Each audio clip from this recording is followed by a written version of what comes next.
Are you just trying to live, laugh, or love? Or are you just trying to do all of the above? This is the podcast for you. Whether you're an aspiring comic, a headlining comic, a class clown, or just an average bro or doe looking for a good time, you, my friend, are in the right place. Welcome to the magical world of Just Trying to Podcast. Here we go. Welcome, triers, doers, and everything in betweeners. This is Just Trying to Podcast with your host, Mike Tony Heath. It has been a wild ride. We're coming in here. It's the first week of June. Junie Dune.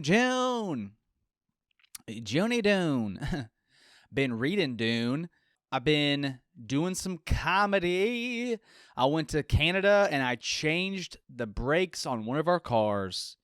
I changed the brakes on my wife's, it's our Volkswagen Jetta, because we are one, so all of our things are together. But she brought it into the union of our covenant marriage. So now it's our Jetta. And a Volkswagen, if you are trying to buy a car, do not buy a Volkswagen. This is an anti-Volkswagen. It's just purely anecdotal information. I think what I've found, it's like really hard to find parts. So if you know anything about brakes, there's these things called rotors that your caliper holds brake pads and clamps it down on this rotor to stop your car. My wife, Megan, while we were dating, she said that she was having some trouble with her car, and she said, my Warbies are bad. And we were driving down the road. She's like, it's kind of hanging to the right now because I think my Warbies are bad. And I was like, I'm pretty sure Warbies don't exist. And she said that this other guy that we knew told her that her Warbies are bad. So then now the ego flares up. I got testosterone raging in my body, and I'm like, I can't be wrong in this situation. So I was like, no, Warbies don't exist. And I was like 87% sure that what he probably said was that she had warped rotors. But what she took out of that conversation was her Warbies were bad. So in this scenario, she actually did have bad Warbies. Her car had bad Warbies. The Warbies were bad. And the Warbies were going out. How many times can I say Warbies? I'm getting sick of hearing that word. Warbies. Her rotors were bad. Anyways, I changed the brakes. And long story short, I made a massive mistake. And I shot brake fluid all over my friend's driveway. That I was using their driveway because we live in Seattle. Nobody's got a driveway to like work on your car. So I brought it over to our friend's house. I had it jacked up in the air.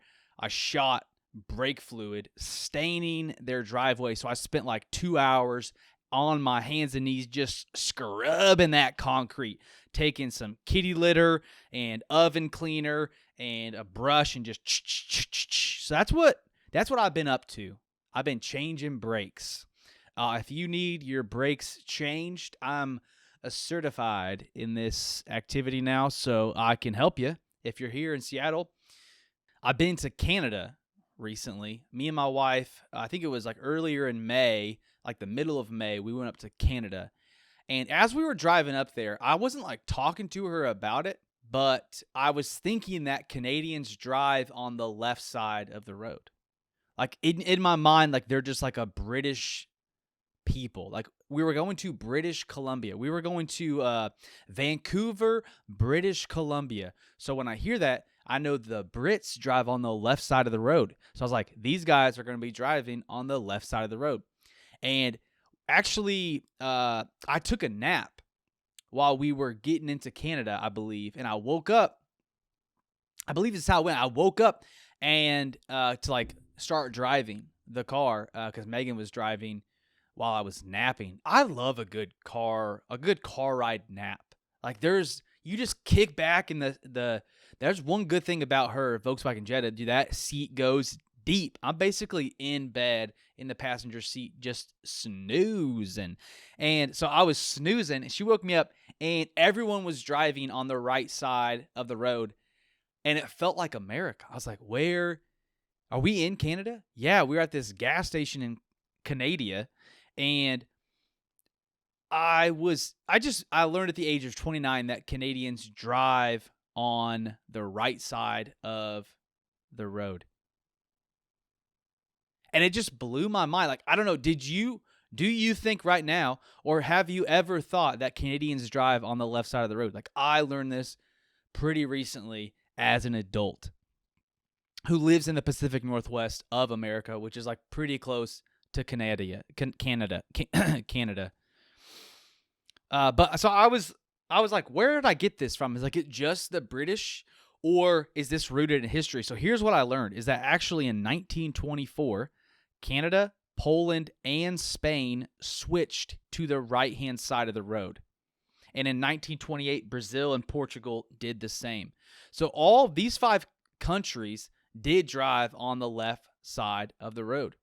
And then Austria made the switch gradually between 1919 to 1938, which got me thinking, what would it have been like to be driving in Austria from 1919 to 1938? They gradually made the shift. So how did that work? Did just different cities in Austria have right side and other cities have left side? Like if you were in like a metropolitan city in Austria and half was right, half was left, when did that happen? You just start like merging?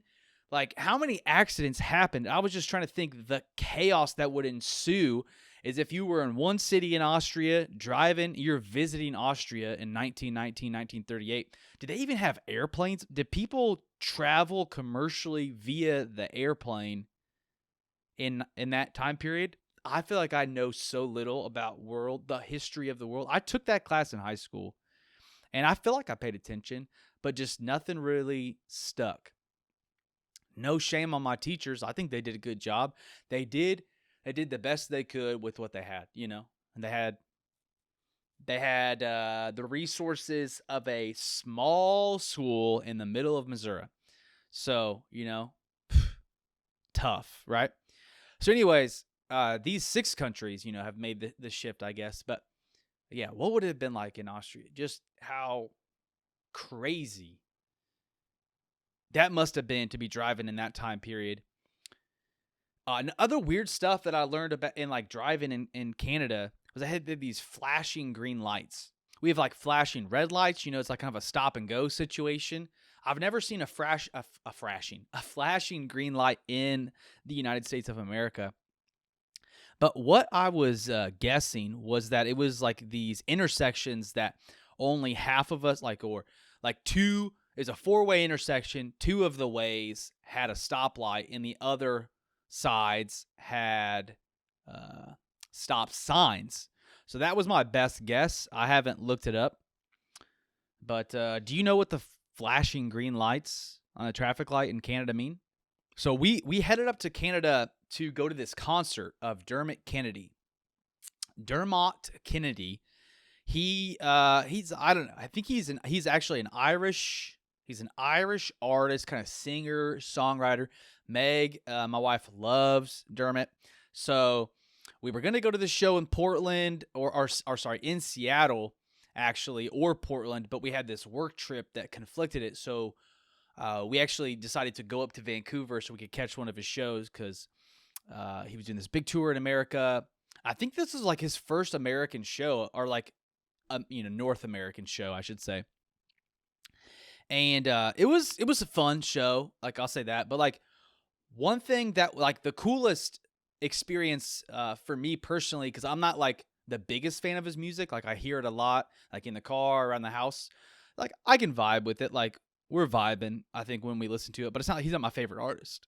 But what was so cool was he did this thing. I thought it was like the coolest interaction, like with fans that I've seen an artist do. So what he would do was he would go onto his Insta story whenever he got into a city, and he would like hide like poems or lyrics of his songs around the city, and he would post on Instagram. Like sometimes he would say the location of like where it was or just a picture, and you kind of had to figure it out. So it's like this fun like day of the concert. Meg logs on an Instagram. We're at this coffee shop just sipping some sock juice, and she pulls up the Insta stories, and we get these clues. So then we jet off in the Jetta, the jet blaster, and we are scooting across Vancouver, and we go to this coffee shop or this bookstore rather, that he had left like this poem. And if you found one of like the golden, or like one of these like golden tickets, or maybe that was a different thing, but he also did like golden tickets, which is like special perks. He might have called the whole thing golden. I don't know what he called it, is what I'm saying, but it was awesome. So, and then if you found one of his poems or the lyrics around the city, you got to like get free merch or get like an autograph. I don't know if there was like a meet and greet part of it. I think that would be a cool thing. I don't know exactly. Maybe like the actual golden ticket got you a meet and greet. But we went to the first bookshop, and someone had like got it within 10 minutes of him posting on Insta, which blew my mind because I didn't think he was that big of an artist, but he's also doing like an arena in Vancouver. So I was like, you gotta be pretty big, right? So then we had tracked down, the next one was he was on this run along this like river in Vancouver, and he was like next to some like cherry blossom trees, and he put some lyrics up in this cherry blossom tree. So we had like looked up like, it was so fun. Like we were on Google Maps, like trying to figure out, okay, so there was some like boats in the background with these trees. And then like you saw this one specific building that was really unique. So we thought we knew where it was. So we scooted over to this park down by the river, and we were like illegally parked, jumped out. We were sprinting across this park, headed for the cherry blossoms, and we roll up into this tree, and I like hop up. I'm hopping around, looking around, and these people walked by and said, "You're too late." And I was like, "Thank you for letting me know," but also, I don't know, it kind of rubbed me the wrong way. I was like, I'm trying to have fun, and you're like, like they didn't get it either. But it just kind of partially soured the moment for me. But all in all, it was really fun. We didn't find any of the lyrics or the golden ticket or anything, but I thought it was a cool thing. So if you're, I don't know, I feel like, if you ever become famous, if you're a famous artist or a semi-famous artist, or like just, you have to be like a musician. Like, I think that's a fun way to interact with fans. So, and people ask me, Mike, what are you trying to accomplish with comedy?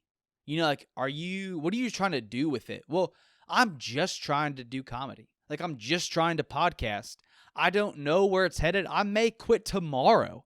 I don't think I will, but who knows? Who knows? Like, life circumstances could change. I could lose my voice. God is real and the devil's a liar. You never know what's going to happen.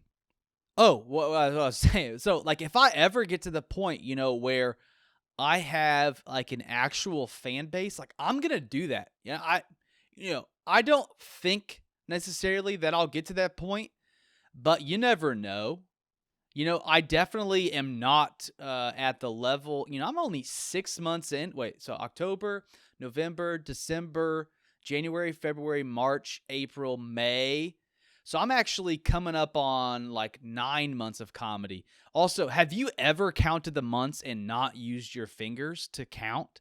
Like, I think you have to do that. I'm pretty sure. How do you start counting? Do you start with your thumb first, like 1, and then go to your pointer 2, and then your middle finger 3, and then your ring finger 4, and then your pinky 5? Like, what's the order with which you... I got some blood on my finger. I don't know where that came from, but how do you count? Or do you go pointer? You go pointer 1, middle finger 2, ring finger 3, pinky 4, thumb 5? You go thumb first, pointer first, or pinky first? Which are you? I personally, for me, I'm a thumb. I'm going to go 1, 2, 3, 4, 5. I'm down with the pinky, the pointer finger. It makes no sense to me because you got to come back. Back to this Dermot show that we were at. he has this song where it's got this lyric. He says, steady rhythm joy, like searching in life for that steady rhythm joy. Like, and he kind of like talked about it a little bit. Like, isn't that what we all want? Like that joy that is indestructible. Like nothing could steal your joy. Like there's a song that like, you can't steal my joy. I forget who it's by. If I remember, I'll put it in the show notes, but it's like such a good song. Like I used to do these Tony's Tuesday Tune on Instagram. You can check it out. It's got a whole Instagram to itself that I've been trying to backlog the archive into. But I was thinking about just those lyrics, and he was talking about like wanting that joy in his life. And I was like, dude, you can have that joy. Some people, talk about being happy. Like, I just want to be happy. But like, I don't know. Sometimes you just got to be sad. And I think one thing I've learned over the last probably like decade or so of my life is that you can be so sad and still be joyful.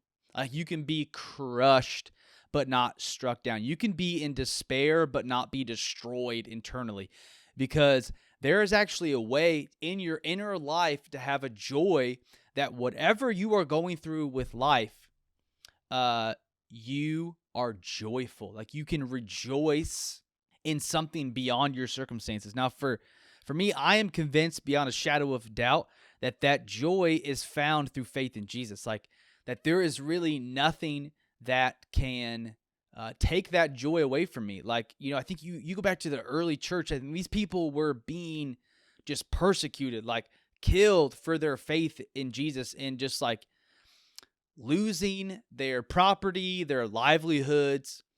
And you're like, well, that's some old people. Like, and I have one of my closest friends in life, my like spiritual mentor. He was like a spiritual father to me. John Draghi. He got diagnosed with terminal brain cancer back in. I think his diagnosis came in 2019, and he passed away and went with the Lord in 2020, May of 2020.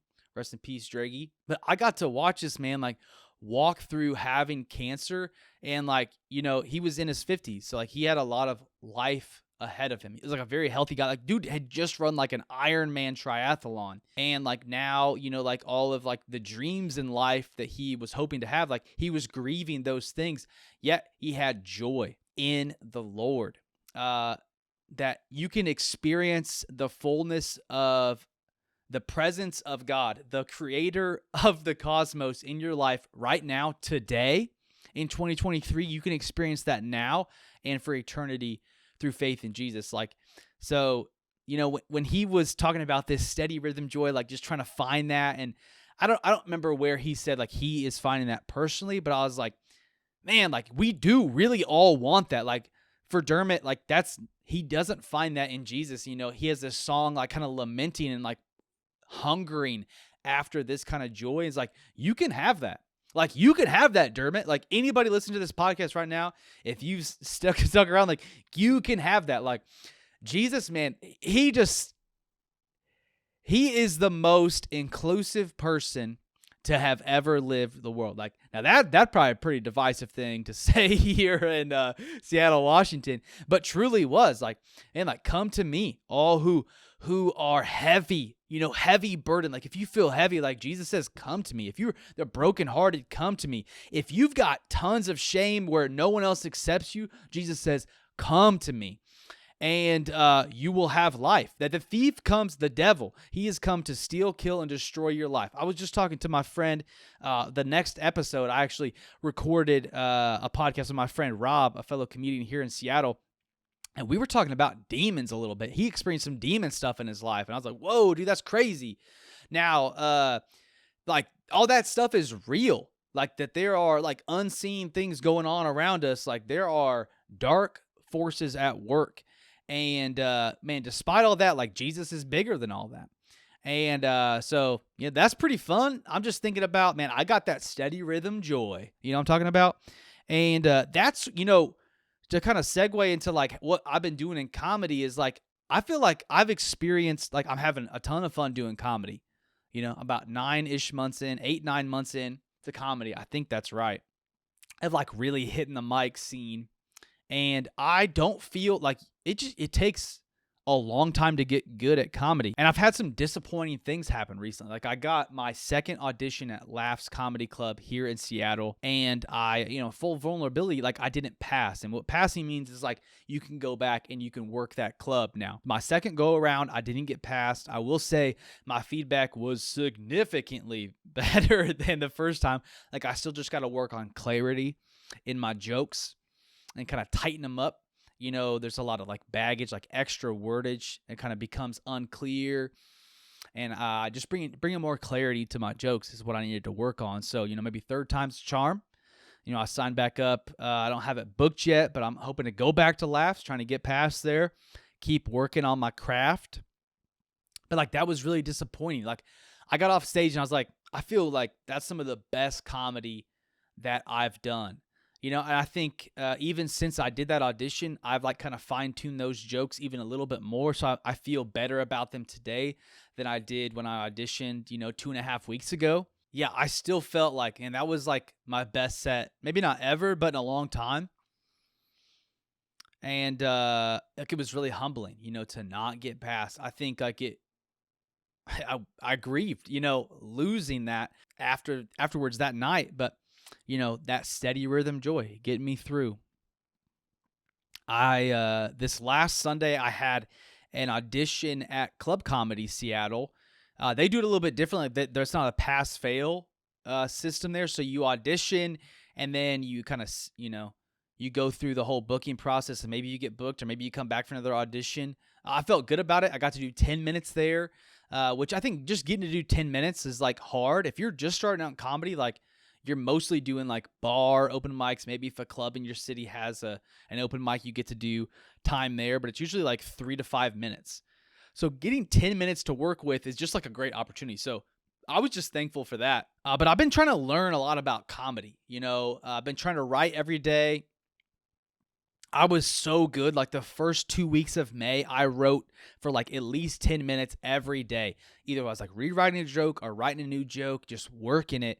And then I just fell off, dude. I stopped keeping track. And then I just started over in June, and then I missed June 1st. So, dude, starting today, I'm going to write every day for the next 30 days. I'm making that commitment. I resolve to do it. Join me. Come on now. Let's do this. Because I've been learning a lot. I've been learning a lot about comedy. I've been trying to. I listened to the audiobook of Born Standing Up, which is Steve Martin's book about kind of his stand-up career. And I thought it was so good. Like, it was such a fun book because he reads it himself, actually. So actually, shout out to your local library. Man, I got that for free. I checked it out. I checked out the audiobook. I listened to it on, I think it's called the Libby app, I believe. So if you don't have a library card, man, go get a library card. I listened to that book for free. And I could check it back out. I could re-listen to it, So that's pretty cool. But listening to him kind of hear about his creative process of kind of even how he like fell into stand-up and how he developed his act and became wildly successful wasn't overnight. Like he talked about, I think it was something like 10 years to like learn it. And then maybe it was like 10 years to like perfect it. Anyways, I don't remember, like there was 10 years at some point, dude. I think there was like 10 years of learning though. But then he had like 2 years of like wild success, I think is what he said. And what was crazy to me was to hear about the 2 years of like wild, like he was just selling out, like these massive like theaters, right? It was like stuff that hadn't really been done before, really. And he would talk about like, I would show up. I'd be like, how many tickets are sold? What? And the next week it'd be like thousands of more tickets were sold. And he kind of laments how he got to this point where he felt like he fell out of love almost like with stand-up. Where it kind of like he lost the joy of performing because it felt like he couldn't do what he loved to, this kind of like offbeat, real, like weird stand-up. He couldn't explore like new material maybe because like in like a real authentic way. I think for him because he was like people are they laugh at me. Like I do nothing and they laugh at me. So I think he kind of lost that that that energy maybe almost of messing up or something not working. So it's just crazy to hear someone talk about how they fell into this craft, this art, and they were wildly successful, right? But then at the point where they're at the mountaintop, kind of bowing out. He talked about having all these dates on his calendar, a year, 2 years out, and he's dreading it, and he's gonna sell out every show, but then, he started to taper off, and then he got into, films. He made some great films over the years. You could probably list off a ton of great Steve Martin films, right? And had a wild success in filmmaking too. But so I was just thinking about comedy is for one, I can't imagine getting to the point where I'm experiencing wild success like he did. But just this reality where for him, it had changed. It no longer was the thing that he fell in love with. So he had to move away from it. And he's never gone back to it. That I believe he's never gone back to it, which is just bizarre to think about. And I've been reading this book because I was he took 10 years to hone the craft. And I've been reading this book about how to become a successful professional comedian. It's written by Stephen Rosenfield. I'll put the link in the show notes. I think I've mentioned it before. But he talked about, what does it take? It takes 10,000 performances. And if I end up getting on stage tonight at Water Wheel, which is this hot bar open mic here in Seattle, I think that will be number 60 for me. So that means I have 9,940 performances to go. Yeah, to get to be a successful professional comedian. And I don't even know if I'm not saying that's what I'm trying to do, but if that was that's what this guy who's this acclaimed comedy writer and teacher and thinker on stand up, he says that's what it takes. It's golly, that's a long time. And something else I've been learning that I want to get out into the ether. All right, something else I've been learning that I want to get out into the ether is something that Stephen Rosenfield talks about on this podcast, because I was man, I need to hear more from this guy. And I found this this episode from the Hot Breath podcast, which is another comedy, how to become a comedian podcast I've been listening to every now and then. And he says if a joke isn't working on this podcast, he says if your joke isn't working and you've got an attitude in mind, you're trying to approach it with this emotion, this attitude, and let's say it's you hate something. Now, I won't share the exact example that that he gave on this podcast, but so I'll rephrase it with a different topic. But I do think it was helpful. So there was this. Let's just say. So this isn't what he said, but this is what I'm going to say. Is that let's say.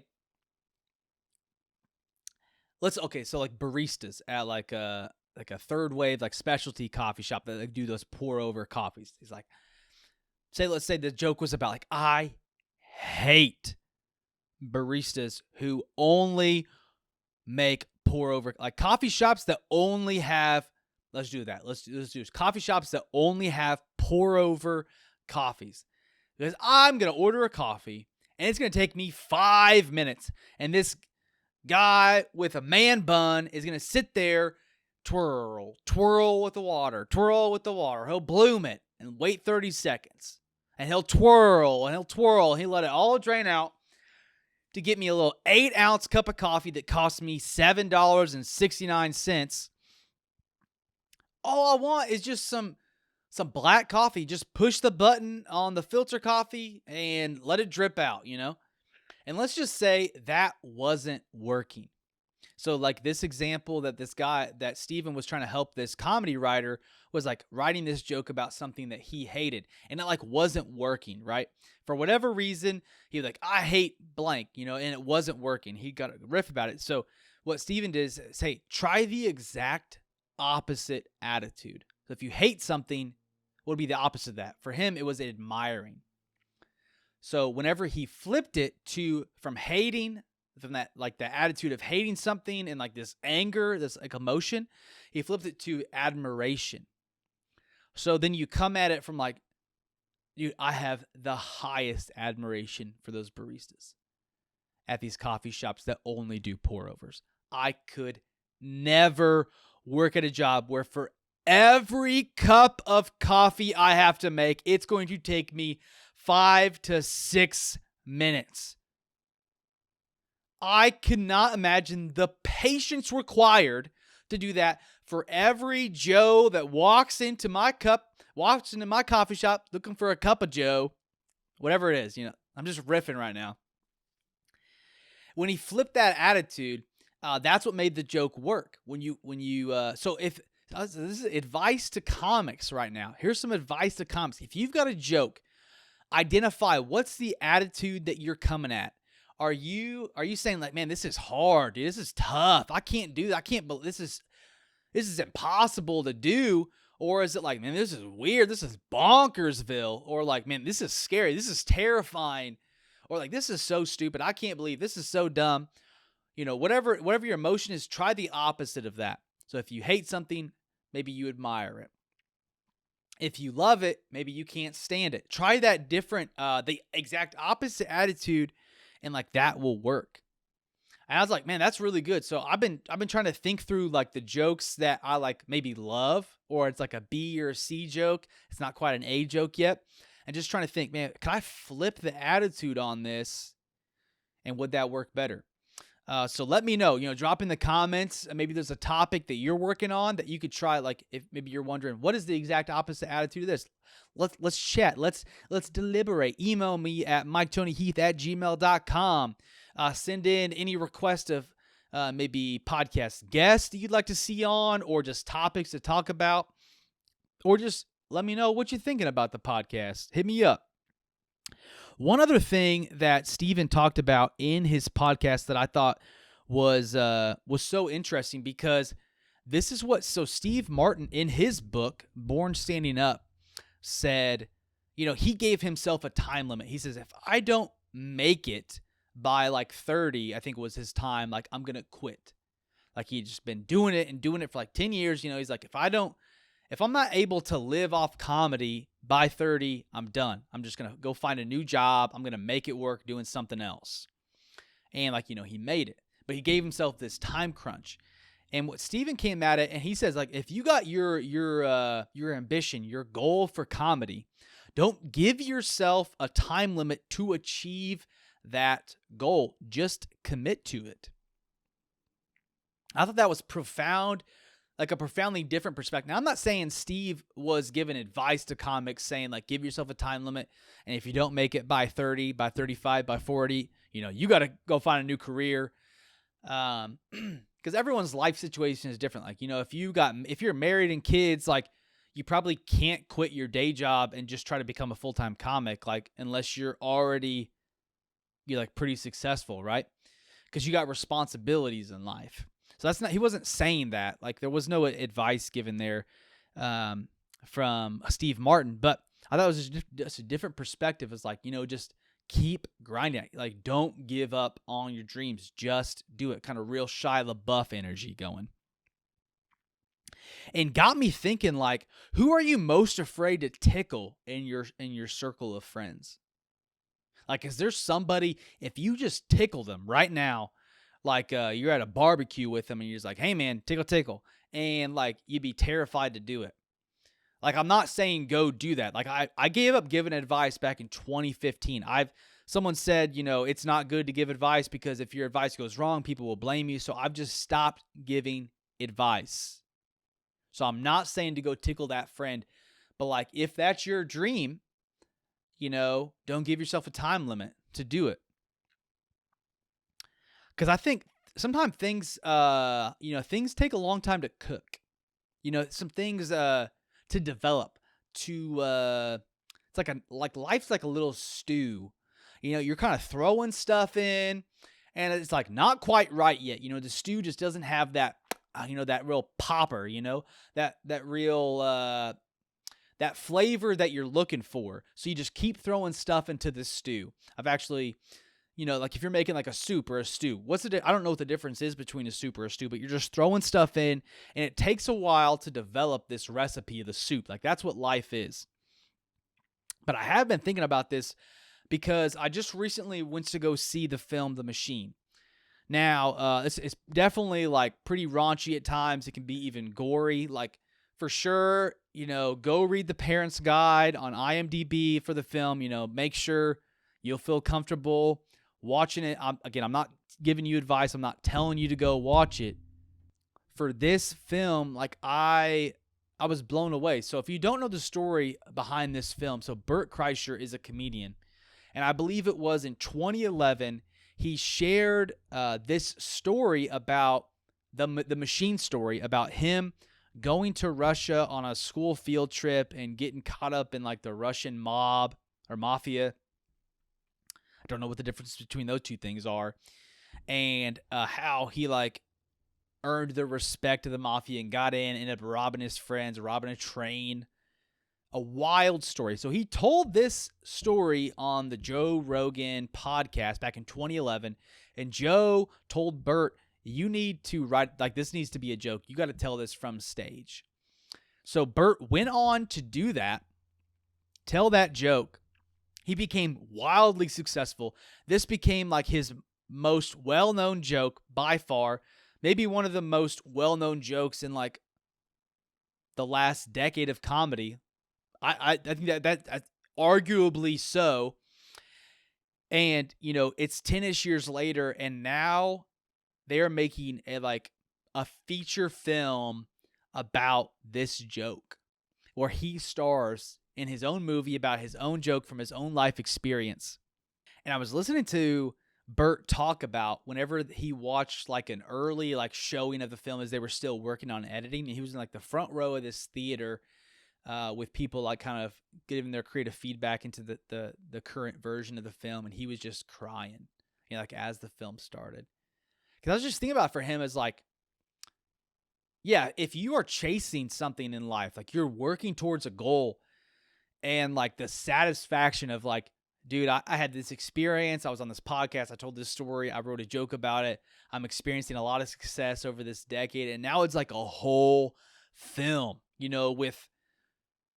with other like movie stars in it, right? Like it's not like some indie film. Like this is like the real deal, right? I was like, wow, like it does take time, like things just take time. So if like you really believe in it, like you gotta just chase it. Whether your thing is comedy, whether your thing is becoming a financial advisor, whether your thing is you're trying to start a church, whatever it is your thing, like don't give yourself a time frame to achieve it. Now, again, I'm not giving you advice. There's no advice given here. Whether that's a God dream or your own dream or whatever it is, just go do it. Keep trying until you can do it. For me, I'm just trying to do stand-up comedy. I'm just trying to do this podcast. What is your goal, Mike? Man, I don't know. I'm just trying to do this. I'm trying to figure it out. I'm working towards it. I'm having fun. I'm living life to the full. But man, I'm real excited just about life right now. And even when I'm not, man, I'm trying to get back in that mindset. Like, and whatever circumstances are trying to steal my joy, like I got joy that's indestructible, that goes beyond these circumstances. So whether I experience no success in podcasting and comedy, even in life, like worldly success, man, like I could lose everything and I still have everything in Jesus. And there's like so much freedom in that. And I'm resting in that today, friends. Come on, now it's summertime. Live it up. Because whatever happens, man, God is good and the devil's a liar. That's what I'm holding to today. And Jesus is real and I'm loving life. And hey, I want to give a quick shout out to a supporter of the podcast, Lauren Peck. Here is a word from Lauren herself. What's up? My name's Lauren. Some people call me Scoots. I've been listening to this podcast since day one. I look forward to every single Friday to hear that new episode. And I feel like I've really just learned how to live, laugh, love. So if you want to do that as well, give this podcast a listen. Thank you so much, Lauren, for being a supporter of the podcast. We could not do what we do here. We couldn't get this new backdrop. We couldn't get these microphones, the cameras, the audio, all that jazz. We couldn't get guests on without supporters like you. So let's keep building this thing as we're just trying to live, laugh, or love. So as always, my friends, stay funny and stay weird. Peace.